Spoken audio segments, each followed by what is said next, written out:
Welcome back to the channel, everybody. Thank you so much for joining me and allowing me to continue to be your daily advocate. If you're new here or you're not subscribed for any reason, please do me a huge favor and hit the subscribe button. Thank you to all of you who have been watching and following me for so long. It truly means a lot, and I'm glad that I can be this person. You know, I think when everything's all said and done, XRP will have made a number of cryptocurrencies obsolete. Why am I saying that today? Well, there are a couple reasons. Take a look at this headline first of all from the Daily Hodl. Ripple investment arm reveals new concepts for NFT-focused use cases on XRP Ledger. And folks, I want to share with you some interesting tidbits as we go. There's some interesting facts here. Look, most NFT, non-fungible token activity, today is occurring on the Ethereum blockchain, but it's is losing steam. High gas fees, not exactly ideal.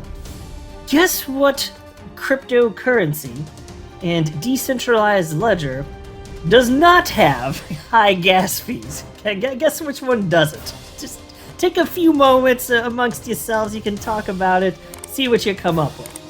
It's XRP. So I want to share with you what's being done here, because there was a little bit of a hackathon here, and this is, it's directly attacking Ethereum for the use case of NFTs. And this is something that, folks, I don't think is going to be going away. I don't know that the landscape's going to look like this in a mature market. Probably most of the NFTs that are out there, the actual price of them, it's probably for many of them, most of it, it's going to go to zero. But it's a messy process figuring out which technologies are going to have staying power. So the technologies where a lot of these NFTs are hosted, maybe they just go extinct, and so as a result of that, just liquidity and trading dries up, those things go to zero. But it's crazy right now investing in this. So there's a lot of opportunity, but there's also heightened risk. Even so, I'm just more focused on the opportunity. And additionally, get this, Mozilla, the guys behind Firefox web browser, they are no longer accepting donations from Bitcoin, specifically Bitcoin and any cryptocurrency that uses proof of work. So maybe Ripple co-founder Chris Larson was onto something when he was bringing up these actual concerns. And I'm not a proponent for what he was proposing specifically. Look, to be clear, I'm not for or against what he was stating. In fact, at this point, it's more an awareness campaign. I'm cool with an awareness campaign. I can get behind that, actually. But as far as changing the code of Bitcoin, I'm not saying that I'm for that. You need a really compelling argument. But either way, it's a serious problem. So I'm sitting here thinking, okay, how many coins is XRP going to make obsolete? It would be really super interesting to see in a fully mature market what that's going to mean for Bitcoin.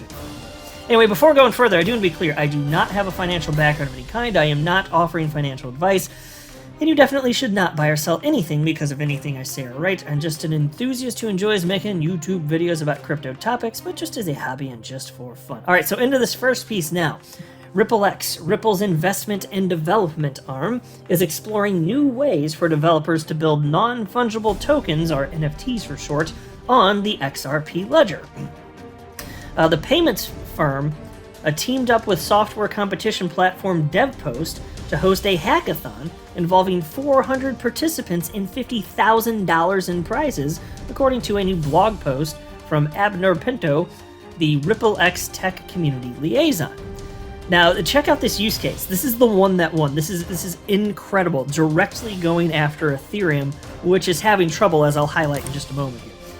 But the grand prize and best industry use case winner of the hackathon was a US developer named Adam Kagi, who created a project that bridges NFTs from Ethereum-based change with the ERC 721 standard over to the XRP ledger and its XLS20 standard.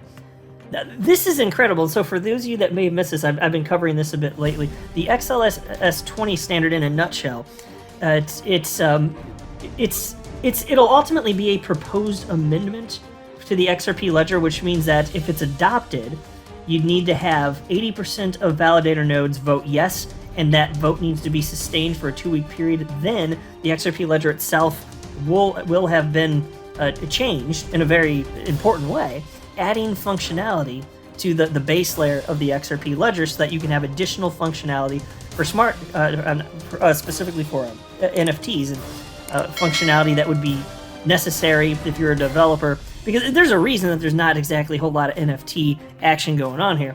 XRP ledger by design was for payments. Like that's what it was. And now it looks like with just a little bit of tweaking here, if validator nodes approve this, you can change this and get the additional functionality that would be necessary, which you do have on Ethereum, which is a smart contract-based platform. So that's what the XLS20 standard would be in a nutshell, without getting into the nuts and bolts of it, which I have talked about a little bit more in the past. So you're talking about just saying, hey, it's interoperable now, assuming that this standard gets adopted, and just move this over to the XRP ledger. What do you think that might do? If you are all about NFTs and you're on Ethereum, and then you're like, interoperability, XRP ledger, almost zero cost for transfers, and they're basically instantaneous. What might be more appealing? XRP ledger's blazing fast. It's like, even though it wasn't specifically designed for this, it could be a perfect match, like just a match made in heaven. So how many cryptocurrencies is XRP gonna make obsolete by the end of this all? Well, the cryptocurrencies designed for payments, you're already gonna have an uphill battle, even if you're technologically sufficient, because XRP has first mover advantage and liquidity. Oh, it's got that.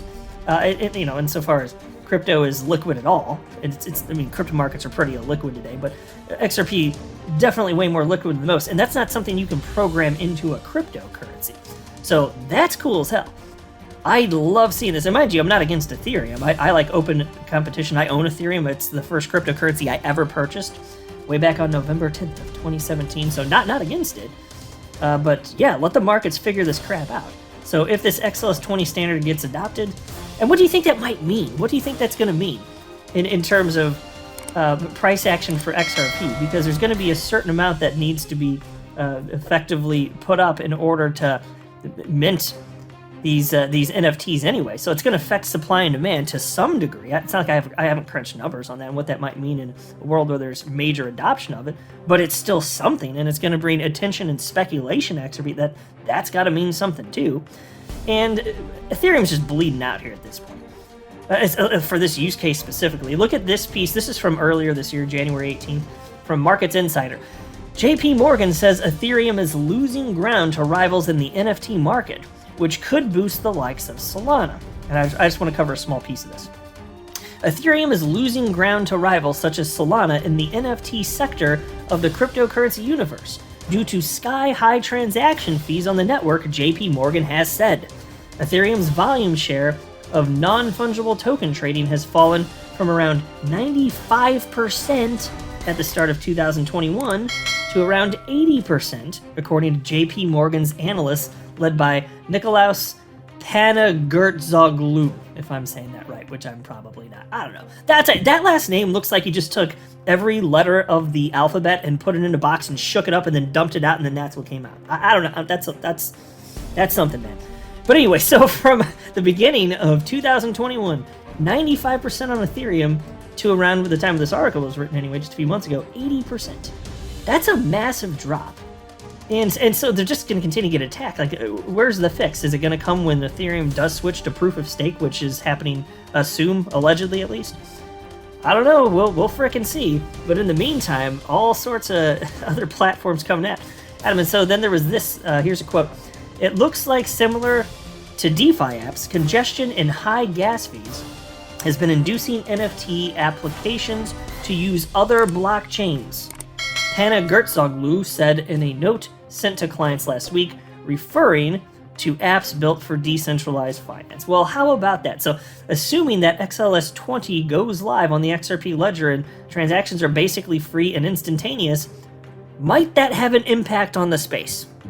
Might it? I think it's reasonable speculation. And then there's this. Oh, beautiful proof of work. Here it is. This comes directly from Mozilla, the guys behind Firefox web browser. This is titled, Reporting Back on Mozilla's Cryptocurrency Donation Policy. Check this out. This is kind of glorious. Not that I want Bitcoin to run into problems, but I've been saying, and it doesn't matter what you or I, just any individual out in the community necessarily thinks about the climate or the impact or as a result of proof of work, and some people would disagree, but whatever. That's not the point of even talking about this. It's that it is an issue for a lot of institutions and businesses out there, and it is preventing and will continue to prevent some of them from adopting Bitcoin. We saw it most recently with Tesla. And yeah, they'd like to get back to offering Bitcoin as a purchase option for their vehicles. That was a big one, though, but you're going to keep seeing this if there isn't a fix.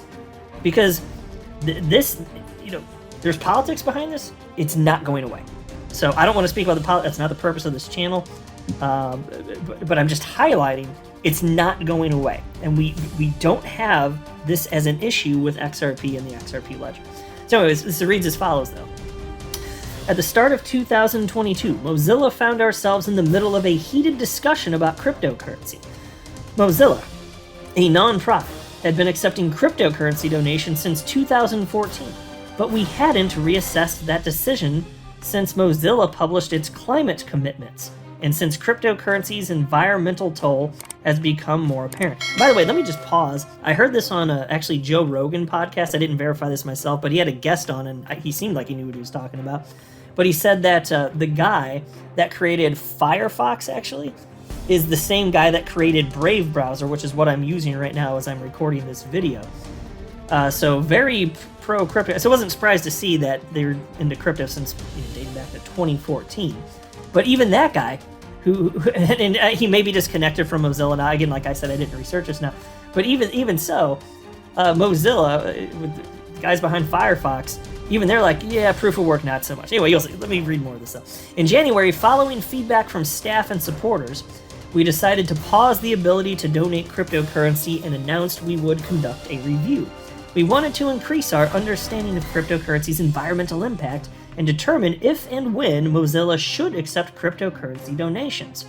I'm writing to share the results of that review. Starting today, we are updating our donation policy. Number 1, Mozilla will no longer accept proof-of-work cryptocurrencies, which are more energy-intensive. How about that? Number 2, Mozilla will accept proof-of-stake cryptocurrencies, which are less energy-intensive. Mozilla will develop and share a list of cryptocurrencies we accept by the end of Q2 2022. So, folks, Chris Larson was right on that front. Whether you think that Bitcoin's code should or should not be changed, that's a separate fun discussion. He's right about this critique, and it's not going away. And it's just going to become, presumably, a bigger and bigger problem. So how about that? I am so glad we don't have to worry about this crap with XRP. With XRP, it just works.